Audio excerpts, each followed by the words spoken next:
J'ai une escale pendant un peu plus de 5 heures à Singapour et j'ai demandé à l'intelligence artificielle de m'organiser mon voyage.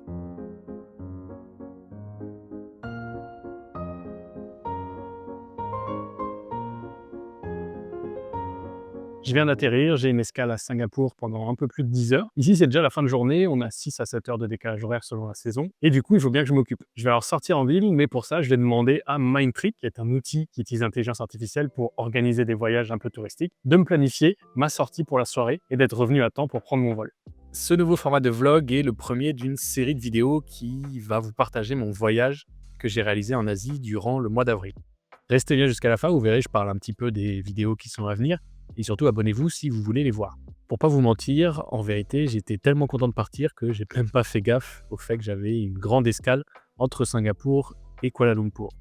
Du coup, je me suis posé dans un café, j'ai pris le temps de me dire « Ok, qu'est-ce que je vais faire? Est-ce que j'ai le temps de sortir ?» Et j'ai utilisé Mindtrip. Mindtrip, vous allez voir, c'est un outil qui sert justement à vous générer des itinéraires, à vous proposer des sorties selon les conditions que vous allez lui donner. Alors Mindtrip, pour ceux qui vont prendre le temps un petit peu de découvrir, vous allez voir que c'est un outil super puissant. Ici, je m'en suis juste servi à 10% de ses capacités en utilisant seulement l'interface de chat. Pour m'en servir au mieux, j'ai essayé de faire le prompt le plus efficace possible avec les infos que j'avais et surtout l'état dans lequel j'étais après un peu plus de 14 heures de vol. Je lui ai précisé donc l'heure qu'il était ici, je lui ai dit le temps que j'avais à passer à Singapour et je lui ai dit que j'aimerais visiter la ville. Je lui ai donné l'indication de je suis à l'aéroport et je dois être revenu pour 4 heures du matin parce que mon vol était à 5 heures. Je lui ai même précisé que j'avais un gros sac à dos et que du coup, je ne pouvais pas forcément aller dans tous les lieux possibles parce que j'avais justement mon ordi et toutes mes affaires sur mon dos. Et là où l'outil est hyper efficace, c'est qu'il arrive en fait à quantifier le nombre de lieux à voir selon la durée qu'on lui a donnée. Vous voyez que là, par exemple, évidemment, à Singapour, il y a 1001 lieux à visiter. Et lui, il m'en a donné que 3 qui sont plus ou moins proches les uns des autres. Et surtout, il m'a donné les indications. Tu peux y aller en taxi, tu peux prendre le métro ou le bus pour rejoindre l'un ou l'autre. Et il m'a précisé pourquoi ça valait le coup. Donc, vous voyez, il me parle de Marina Bay. Derrière, il va me parler de Chinatown. Vous voyez, il me met quand même des petites indications pour profiter au maximum des quartiers que lui me recommande de visiter.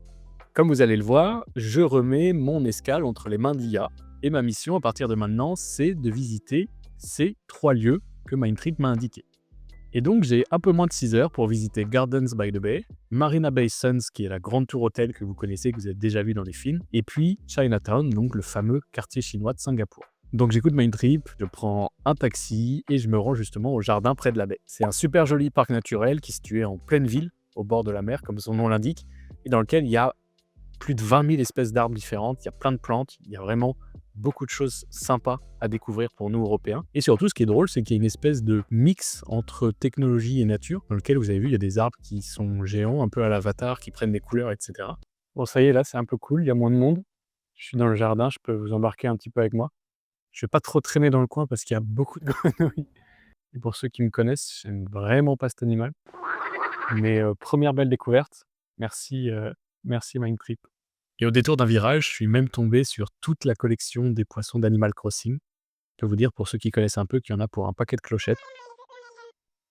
Par contre, il fait genre 35 degrés. Il a plus vient de cesser, donc ça va.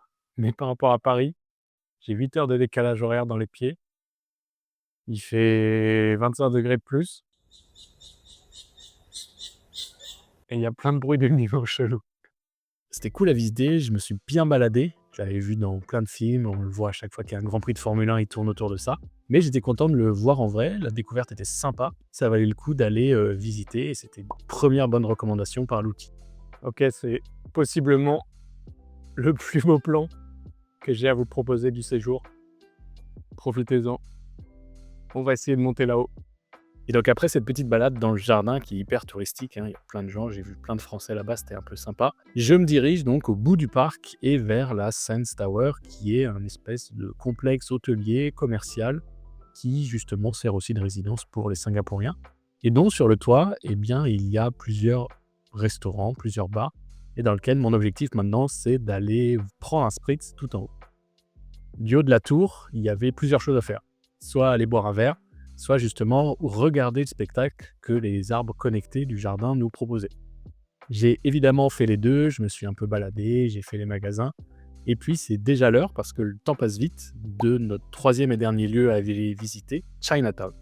Et pour Chinatown, j'ai pas fait beaucoup de plans parce qu'en fait, la partie sympa était en intérieur. C'était d'aller voir les petites boutiques, les magasins, les restaurants, d'aller manger de la nourriture qu'on n'a pas forcément l'habitude d'avoir en Europe. J'en ai bien profité justement, je me suis baladé dans le quartier. Et puis après, c'était déjà l'heure de rentrer à l'aéroport parce qu'il y avait mon avion qui allait pas tarder à repartir. Fallait repasser les douanes. Là-bas, ils rigolent encore moins qu'en Europe là-dessus. Donc il fallait quand même y être un peu avant. Ça y est, me revoilà à l'aéroport. Malheureusement, on n'a toujours pas trouvé de moyen d'utiliser l'IA pour accélérer le passage de douane. Mais on peut dire que c'est un défi réussi. Je suis content pour 2 choses. D'abord parce que j'ai eu le temps de visiter la ville. Et surtout, j'ai été positivement surpris par l'outil qui s'est bien adapté aux contraintes à la fois de temps et même à la fois d'équipement. Le fait que j'ai mon sac à dos et que je puisse pas forcément me balader dans toute la ville. Ça a bien été compris, ça a bien été géré. Bref, grand succès pour la visite, grand succès pour l'utilisation de cet outil. Et donc, on peut cocher ensemble la dernière case, défi réussi. Ça y est, c'est déjà la fin de cette vidéo. J'espère que ce nouveau format que je tente vous aura plu. Si c'est le cas, laissez-moi un commentaire pour le dire. Mettez évidemment un petit pouce bleu, ça aide toujours pour le référencement. Pensez à vous abonner. Comme je vous disais, il y a plusieurs autres vidéos qui arrivent. Je m'envole justement pour la prochaine qui va se passer en Malaisie. Dans ces prochaines vidéos, on va parler d'exploration sous-marine. On va parler de comment l'IA peut aider au quotidien quand on est dans un pays étranger. Donc si, comme moi, vous avez hâte de les découvrir, je vous invite à vous abonner et on se voit très bientôt pour une prochaine vidéo.